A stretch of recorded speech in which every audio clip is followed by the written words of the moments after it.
52 miljun u 700.000 euro intefqu f'konsulenzi minn 8 Ministeri tal-Gvern bejn l-2008 u l-2011 taħt Gvern Nazzjonalista.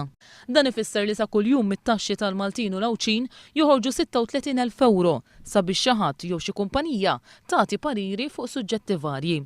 L-aktar ministeri li nefqu flus f'konsulenzi kienu l-Ministeru tal-Finanzi u l-Ministeru tal-Infrastruttura u Trasport Pubbliku.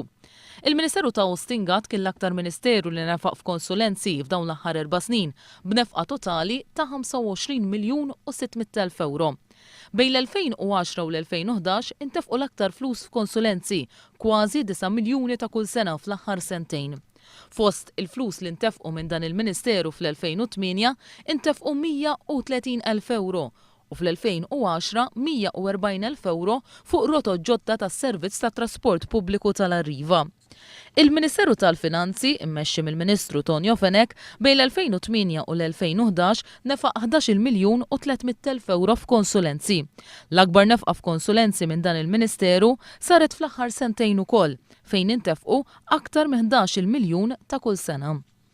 L-Uffiċċju tal-Prim Ministru fl-aħħar 4 snin nefaq 5 miljuni u 400.000 euro f'konsulenzi. Fl-aħħar 4 snin il-Ministeru tal-Ambjent immexxi mill-Ministru George Pulicino nefaq 5 miljuni u 400.000 euro.